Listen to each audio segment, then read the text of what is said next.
वासुदेवाय। जय सच्चे की जय श्री कृष्णा। कैसे हो आप सब? उम्मीद है आप सब अपने घरों में अच्छे से स्वस्थ होगे और खुश होगे। सबसे पहले आप सबको बहुत सारा थैंक यू, बहुत सारा धन्यवाद, तहे दिल से धन्यवाद। इतना सारा प्यार, इतना सपोर्ट करने के लिए। बस ये प्यार और सपोर्ट, आशीर्वाद अपना ऐसे ही बनाए रखिएगा और इस यात्रा में हम सब मिलकर धीरे धीरे आगे छोटे छोटे स्टेप्स लेकर आगे बढ़ते चले। इसी विश्वास के साथ आज का ये कार्यक्रम शुरू करती हूँ। आज का ये वीडियो किसी एक विशेष दिन को लेकर नहीं है। हमारे जीवन में प्रत्येक 3 वर्षों के बाद कुछ एक ऐसा माह आता है जो बहुत पुण्यदायी होता है, जिसमें छोटे छोटे मोटे संकल्प करके, छोटी छोटी पूजा करके, सत्कर्म करके हम अध्यात्म में बहुत अच्छे पुण्य अर्जित कर सकते हैं। संत लोग कहते हैं अगर अध्यात्म में आगे बढ़ना है, अगर श्री कृष्ण उन हरि के पास पहुंचना है, तो हमें सत्कर्मों का, पुण्य कर्मों का संचित करना चाहिए। हमें कोशिश करनी चाहिए कि हम बुरे कर्म, झूठ या किसी को कल्पाना, किसी का हृदय दुख करना, चोरी या ऐसे जो भी खराब काम है वो ना करते हुए सत्कर्मों का संचित करना चाहिए, ताकि हम ज्यादा से ज्यादा हरि नाम ले सकें। क्योंकि ये सत्य कर्म ही होते हैं जिनके बल से हम हरि नाम ज्यादा ले सकते हैं। तो बहुत सुंदर काल आ रहा है जिसे हम अधिक मास, पुरुषोत्तम मास या मलमास के नाम से भी जानते हैं। तो चलिए जानते हैं, समझते हैं कि अध्यात्म में, हमारे सनातन धर्म में अधिक मास की क्या महत्ता है, क्यों इसे इतना महान माना जाता है, कि इसके पीछे क्या सुंदर कहानी है, कथा है। तो चलिए मिलकर जानते हैं। अब हम मिलकर समझते हैं कि अधिक मास, पुरुषोत्तम मास, जो इतना पावन मास है, जिसकी इतनी महानता है, वो हमें प्रत्येक वर्ष क्यों नहीं मिलता? क्यों प्रत्येक तीसरे वर्ष इसका आगमन होता है? ऐसा इसलिए होता है क्योंकि जो हमारा इंग्लिश कैलेंडर है उसमें हमारे एक वर्ष में टोटल 365 दिन होते हैं। ये हमें सबको पता है। और 365 दिन ही एक पृथ्वी को सूर्य का चक्कर काटने में लगता है। लेकिन अगर हम हिंदू कैलेंडर की बात करें तो हिंदू कैलेंडर के एक वर्ष के टोटल दिनों को काउंट करें तो 354 दिन, 354 डेज आते हैं। तो जो ये 11 दिनों का गैप होता है हिंदू कैलेंडर में और इंग्लिश कैलेंडर में, ये 11 दिनों का गैप होने की वजह से प्रत्येक तीसरे वर्ष एक माह ऐड हो जाता है हमारे हिंदू कैलेंडर में। इसलिए इसे इस अधिक, जो बढ़े हुआ मास है, जो एक्स्ट्रा हमें एक महीना मिलता है, उसी महीने को हम अधिक मास कहते हैं। इस साल वो माह हमें मिल रहा है। इस साल 2020 में ये इसकी शुरुआत होगी 18 सितंबर 2020 से 16 अक्टूबर 2020 तक।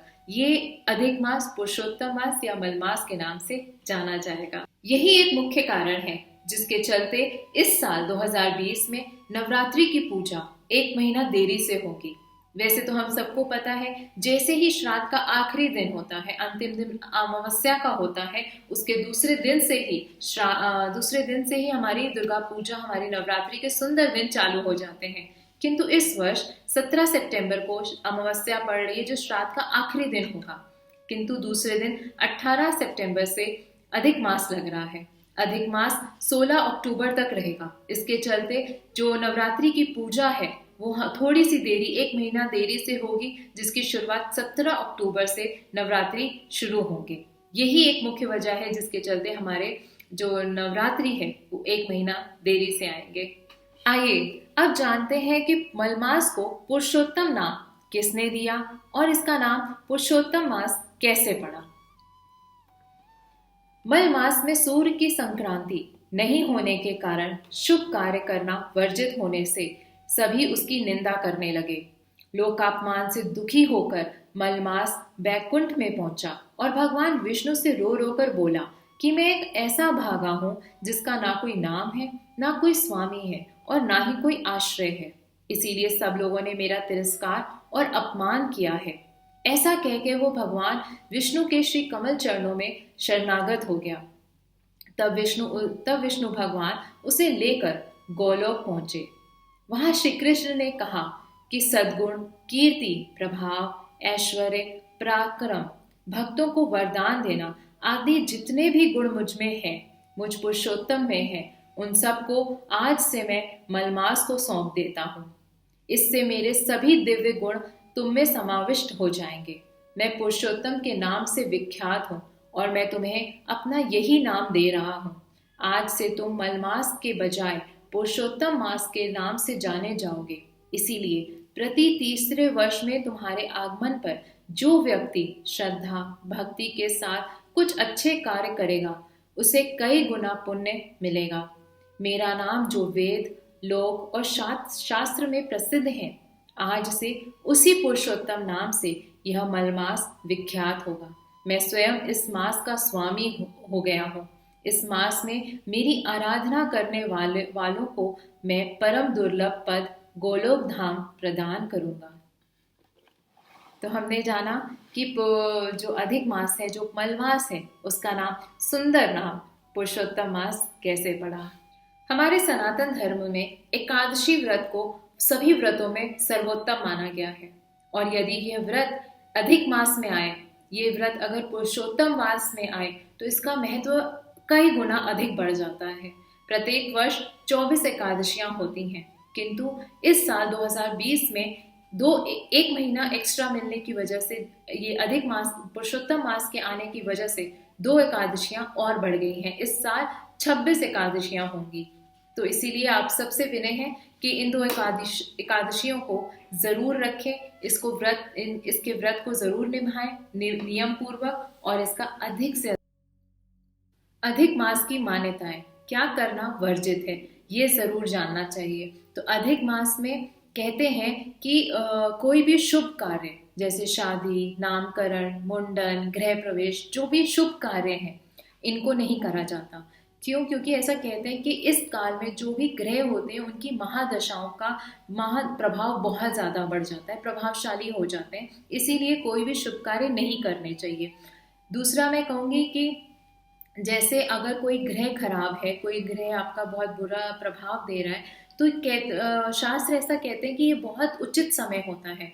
ये काल जो अधिक मास का, पुरुषोत्तम मास का होता है, उसमें आपके ग्रहों की पूजा, उनकी शांति पूजा, ऐसा कोई पूजा या अपने संकल्प लेना है तो ये आप जरूर करें। इसमें प्रभाव बहुत अच्छा मिलेगा। ये उत्तम काल है ग्रहों की शांति पूजा के लिए। तीसरा है, इस काल में दान जरूर करना चाहिए, जितना हो सके थोड़ा बहुत दिन देख, कोई विशेष दिन को ना ध्यान रखते हुए इस पूरे मास में कभी भी आप जब बन सके, चाहे वो आप कच्चा अनाज दान करें, कपड़े दान करें, जो आपको सुविधा हो, दान जरूर करना चाहिए। इस बात का जरूर ध्यान रखें। अब हम पुरुषोत्तम मास की एक सुंदर सी कथा को सुनते हैं। चलिए। कहते हैं कि दैत्यराज हिरण्यकश्यप ने अमर होने के लिए कठोर तप किया। उसके इसी तप से प्रसन्न होकर ब्रह्मा जी ने प्रकट होकर वरदान मांगने को कहा। तो वो कहता है कि आपके बनाए किसी भी प्राणी से मेरी मृत्यु ना हो, ना मनुष्य से, ना पशु से, ना दैत्य से और ना ही देवताओं से। ना मैं भीतर मरूं, ना मैं बाहर मरूं, ना दिन में और ना रात में, ना आपके बनाए 12 माह में, ना अस्त्र से मरूं और ना शस्त्र से, ना पृथ्वी पर ना आकाश में। युद्ध में कोई मेरा सामना ना कर सके। आपके बनाए हुए समस्त प्राणियों का मैं एक क्षत्र सम्राट हूँ। तब ब्रह्मा जी ने कहा, तथास्तु। फिर जब हिरण्यकश्यप के अत्याचार बढ़ गए और उसने कहा कि विष्णु का कोई भक्त धरती पर नहीं रहना चाहिए, तब श्री हरि की माया से उसका पुत्र प्रहलाद ही उत्पन्न हुआ और उसकी जान बचाने के लिए प्रभु ने सबसे पहले 12 माह को 13 माह में बदलकर अधिक मास बनाया और इसके बाद उन्होंने नरसिंह अवतार लेकर शाम के समय देहरी पर अपने नाखूनों से उसका वध कर दिया। इसके बाद चूंकि हर चंद्रमास के हर मास के लिए एक देवता निर्धारित है, परंतु इस अतिरिक्त मास का अधिपति बनने के लिए कोई भी देवता तैयार ना हुआ। ऐसे में ऋषि मुनियों ने भगवान विष्णु से आग्रह किया कि वे ही इस मास का भार अपने ऊपर लें और इसे भी पवित्र बनाएं। तब भगवान विष्णु ने इस आग्रह को स्वीकार कर लिया और इस तरह मलमास के साथ पुरुषोत्तम मास भी बन गया। भगवान श्री कृष्ण ने मलमास की व्यथा जानकर उसे वरदान दिया कि अब से मैं तुम्हारा स्वामी हूँ। इस प्रकार भगवान ने अनुपयोगी हो चुके अधिक मास को धर्म और कर्म के लिए उपयोगी बना दिया। अतः इस दुर्लभ पुरुषोत्तम मास में स्नान, पूजा, अनुष्ठान, दान करने का बहुत अधिक फल प्राप्त होता है। धर्म ग्रंथों के अनुसार यही एक कारण है कि श्री नरसिंह भगवान ने इस मास को अपना नाम देकर कहा कि अब मैं इस मास का स्वामी हो गया हूँ और इसके नाम से सारा जगत पवित्र होगा। इस महीने में जो भी मुझे प्रसन्न करेगा वो कभी गरीब नहीं होगा और उसकी हर मनोकामना पूरी होगी। इसलिए इस मास के दौरान जप, तप, दान, स्नान से अनंत पुण्यों की प्राप्ति। तो है ना ये सुंदर महीना, इतना सुंदर काल हम सबके जीवन में आ रहा है, पूरा का पूरा एक महीना है ना ये कंप्लीट पैकेज, जिसमें हम दान भी कर सकते हैं, पूजा पाठ भी कर सकते हैं, जप तप, गौ सेवा, तुलसी सेवा, सुबह जल्दी उठना, कोई छोटे छोटे अनुष्ठान हम अपने घर पर बैठकर ही कर सकते हैं। कोई एक संकल्प ले लें, कोई एक माला जाप का संकल्प ले लें, 21 माला, 31 माला, 5 माला, जो माला जितनी बन सके उस मंत्र का जाप करें। श्री कृष्ण के किसी भी मंत्र का जाप कर सकते हैं। श्री कृष्ण शरणम मम, ओम नमो भगवते वासुदेवाय, श्री कृष्ण गोविंद हरे मुरारी, हे नाथ नारायण वासुदेवा। बहुत सुंदर सुंदर मंत्र है। गीता का पाठ, शास्त्र कहते हैं कि इस काल में गीता का पाठ करना बहुत फलदायी होता है। अगर हो सके तो भागवत कथा सुने या पढ़ें, जो कुछ कर सके जरूर करें, लेकिन महत्वपूर्ण है करना। क्यों? क्योंकि हमें अपनी सात्विक ऊर्जा बढ़ानी है, हमें अपने सत्कर्म बढ़ाने हैं, हमें अपने पुण्य कर्मों को संचित करना है, ताकि हम इस मार्ग में बहुत ईमानदारी से, धीरज धरते हुए धीरे धीरे आगे बढ़ें, मिलकर बढ़ें। इसी विश्वास के साथ चलती हूँ। आप इस महीने को ज़रूर अपने सत्कर्मों में लगाइएगा और कोशिश करिएगा कि नॉनवेज और ड्रिंक्स ना करें। तो बहुत सुंदर बात है, सात्विक जीवन में बहुत ऊर्जा है, बहुत खुशी और बहुत आनंद है। हम सब का जीवन, असली जीवन तो वही है, सात्विक जीवन। इस विश्वास के साथ चलती हूँ। जय सच्चे की, जय श्री कृष्णा। अगर ये वीडियो पसंद आया हो और मेरा ये छोटा सा प्रयास पसंद आया तो अपने फैमिली में ज़रूर शेयर करिएगा। फैमिली, फ्रेंड्स, कलीग्स, जिनको ये शेयर करेंगे उतना अच्छा है, क्योंकि ये तो हमारे सनातन धर्म की बात है भाई। तो जितनी जागरूकता, जितनी इसके बारे में लोगों को पता चले उतनी अच्छी बात है। तो अपने घर के छोटे बच्चों को भी ये छोटे छोटे दिनों के बारे में, इनकी महानता के बारे में, इसके पीछे कहानियों के बारे में ज़रूर बताया करें। स्टोरी के फॉर्म में बताएं, लेकिन बच्चों को ज़रूर अवगत कराएं, उनकी जानकारी में बताएं कि आज ऐसा दिन है या वैसा दिन है, या जो भी है अपनी लैंग्वेज, अपने बच्चों को ज़रूर इन सब बातों से बताना चाहिए। और लाइक ज़रूर करिएगा वीडियो को, और चैनल को सब्सक्राइब करना बिल्कुल मत भूलिएगा। Thank you. जय सच्चे की।